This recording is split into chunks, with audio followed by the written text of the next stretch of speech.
Wow,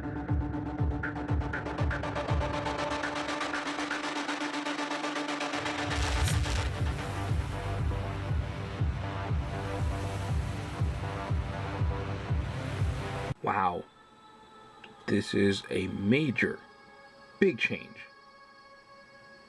In the words of Quicksilver, I did not see this one coming. When I was at AT&T, sold to WarnerMedia for a total of $43 billion to merge with Discovery, and the one man who supported the Snyder Cut, Jason Kilar, he's on his way out. As well as that bitch Ann Sornoff that stated that Justice League 2 isn't happening, time to move on, which pissed off a lot of people. And the one thing that people are completely misunderstanding is that AT&T shareholders would also receive stock representing 71%.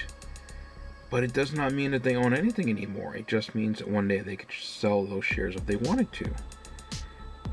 Face the facts. AT&T's completely out. They're done. They're going back to, what they know best, because honestly, let's be honest here. They had no idea as to what the hell they were doing. This was something that had no experience in. They were way over their heads. 3 years of this, and they were just like, fuck it, we're done, we're gone. This is too much. They can't afford this shit. And, Toby Emmerich, might be getting the boot too, which I hope does happen, as well as Walter Hamada. Let's face it, it's time to clean house. And get people in there to actually listen to the fans. And, will actually know what they're doing and stop this SJW bullshit. It's not working. And yeah, I'm referring to the new Clark Kent Superman movie from J.J. Abrams, which is a complete slap in the face to the other characters of color, such as Calvin Ellis and Val Zod, that, they should have used. But they're using Clark Kent. Why? That woke movie will bomb at the box office because no one wants it. And I've already seen a lot of black people talk about how race-changing Clark Kent is just sloppy seconds for a white character and completely unacceptable. They don't want it. I mean, if they went with Calvin Ellis or Val Zod, they would be perfectly fine with it, especially if it's, not within the DCEU. They could do whatever the hell they want, an Elseworld story like they did with the Joker. And it's just, look, and also making that announcement on Henry Cavill's birthday was a direct slap in the face to him. And Warner Brothers has been making it very clear and taking shots at anything Zack Snyder related. It's unbelievable. This is way out of control. This whole situation is bullshit. I mean, look, you have the same company attacking and sabotaging its own company. What the fuck? Look, this could be, a good thing, based on what I've heard about the new eventual CEO of WarnerMedia Discovery. His name is David Zaslav, I think it is, who name drops DC's Trinity first in a list of what he sees as the greatest, most iconic IPs he's set to take on. Media side, but that we're probably the best media company in the world with the greatest IP, the most iconic IP. Batman, Superman, Wonder Woman, Sex and the City, Entourage, Game of Thrones. And this idea of a full-on global IP company and the ability to take 71% of the AT&T shareholder base and together really assure that Warner, together with Discovery, will be a really strong global force. But also that the vision for John and I was the #1 telecommunications company in the world and the #1 media company in the world. The better news is that he actually wants to make up with the studios and the directors and creators, which is a good thing, because Zack Snyder is the one who should be first on that list to get that attention. Warner Brothers has been aggressively anti-Snyder, if you will, and that's what can you say? What can I say? As well as Christopher Nolan and others who were pissed about HBO Max not notifying them about the same day releases on films and in theaters, with the whole HBO Max thing, which hurt them in the process. Because how are they supposed to make money? And it was just karma, though, because Jason Kilar, he didn't even get a heads up from AT&T either. And he's really pissed about it. He's actually hiring lawyers and trying to, figure a way out. And as much as people love Jason Kilar for greenlighting, the Snyder-Verse and being an upstanding guy, I heard he's really cool on set and everything. He's, he makes sure everyone's doing okay, and he just pretty much was like a kid in a toy store on the set of Warner Brothers. But he did piss off a lot of people within the industry, and karma hit back real bad. And look, I, as well as many others, will be eternally grateful that he helped greenlit the Snyder-Verse and gave us the opportunity for Zack Snyder to finish his film and for us to see what he originally wanted to film. However, I don't blame AT&T for bailing out after 3 years because, like I said, they don't have the experience or the finance to pull this shit off. So, look, the fact that they were just literally telling everybody, yeah, the Snyder-Verse is not going to happen, yet you have a lot of people who are like rooting for it, and it was a great film. It was a masterpiece. A lot of people fucking loved the movie. If it was the other way around, then I could totally understand them coming out and saying, well, listen, we have no, plans to continue this. We're doing our own shit. It's done. It's over. You got what you wanted. Now shut the fuck up. That's not a smart way to conduct business. Like I said, you got to find ways. The customers are always right. Okay. And in this case, you can make money off this. You could do your own thing. And then within HBO Max, you can continue, Zack Snyder stuff. Let him finish his trilogy. Let him finish what he has to do. And then afterwards, be off. That's all the fans want. Okay. But no, they're just like, fuck you fans. Just you got what you wanted, now leave us the fuck alone. We're doing our own thing. But the thing is, what they are doing, we don't want. We're not interested in it. I mean, it's a lot of fucking bullshit, you know what I'm saying? I mean, look at the success. Okay, I know a lot of people are trying to, say, oh, it was a failure. Bullshit, okay? Because look, 1.4 million tweets in less than 24 hours, and that is one of the biggest trending count of all time in Hollywood history, beating Marvel's Avengers Endgame record. That is fucking insane. And Marvel Studios, they do a lot of good shit. But this film it was really fucking good. I know a lot of people saying, oh, it's too long, it's not that great, it's just, whatever. There's a lot of people out there who would completely disagree. There are people out there who hate Zack Snyder's films, but they absolutely loved and praised Zack Snyder's Justice League. And if someone was to tell me that this would happen, or even possible, I would say, you're web swinging, drinking, and slamming into brick walls, go home, you're fucking drunk. Because honestly, it was just unbelievable with the much love and how much critics loved the film, and it was really great. Yeah, it's a little long. I have to admit, I watched it quite a few times, and it is a little long. But, there was reasons as to why it had to be that long. I mean, look, Avengers, Infinity War, and Endgame were also long films, but it had to be done. I mean, that is one hell of a mind-blowing accomplishment for a film that was a masterpiece, that is a Marvel Studios Avengers level type of film. And the numbers are also insane, despite the fact that there was a report that Zack Snyder's Justice League streamed less than Wonder Woman 1984 over its first weekend. Okay, look, you can't compare the two, and let me explain as to why. Number one, people signed up for HBO Max for two reasons. Obviously, to get a really good deal, which for me was $11.99 a month for a year. Okay, that's number one. Number two, majority of those who signed up are Snyder Cut fans who were also in support of Wonder Woman 1984, which turned out not to be too great. A lot of people really didn't like it. I was really disappointed in it. Not at first, I'll explain as to why, but, a lot of fans and general audiences, thought that the first film was amazing. They had high expectations, and then the sequel was it was a dud. And look, number three, Wonder Woman 1984 was also the first live-action film that was not only coming to theaters, but also to HBO Max on Christmas Day. With the pandemic and everything going on, not that many movies coming out, this was the big one. And look, like I explained before, I remember I went to the theaters, and it didn't faze me until I watched it over again on HBO Max, that it really wasn't that great of a film.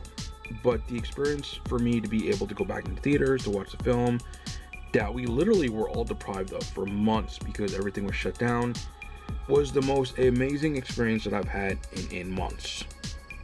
It's also a shorter film, 4 hours is a lot, and I sure shit didn't see Wonder Woman 1984 trending in the same way that Zack Snyder's Justice League was trending. I'm sorry, that is the truth.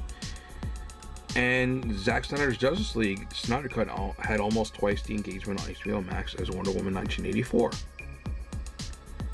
And recently, it was reported that in Canada, Zack Snyder's Justice League became the most popular title in Crave history, with more than 1.1 million viewers. That's also another thing that's not being counted. The US is the only country that has HBO Max, yet they didn't count the other formats for other countries that saw it through other streaming services. We never saw the numbers for that. And with the amount of insane hype and praise this film is getting, I refuse to believe all those numbers are being counted. Until this day, we still don't fucking know what the real numbers are. They're just not releasing it. I mean, that article that came out with Van Stornoff was a direct bitch slap in the face to all Snyder Cut fans and Zack Snyder. And you could tell it was totally scripted and prepared beforehand. So it didn't matter what the numbers were. They already made up their minds. They're like, we did it. Stop annoying us. We did the Snyder Cut. We gave it to you. Now shut the fuck up. Let's do our own thing. That's the whole fucking thing.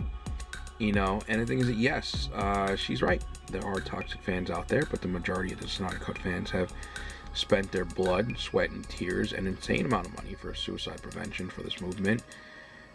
And they're never bringing that shit up. And I highly doubt that any Marvel fan would spend a nickel for a Marvel Studios film.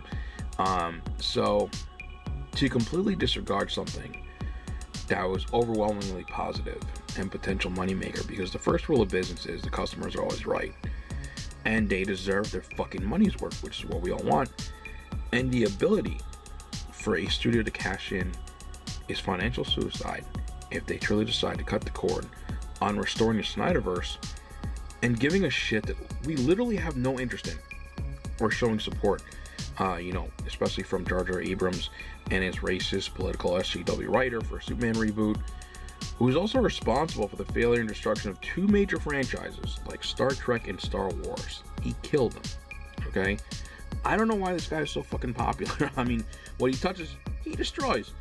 And mark my words, he will destroy the DCU next. And Zack Snyder's Justice League is a perfect opportunity to up the ante with Marvel Studios, who'll be doing a fucking killing with their TV shows and Phase 4 films. Mark my words, okay? Because the new shit they got planned, nobody's interested in it, okay? Look, I'm not saying forget about the other DC projects. Let them do whatever the fuck they want. I'm just saying, why can't we have both?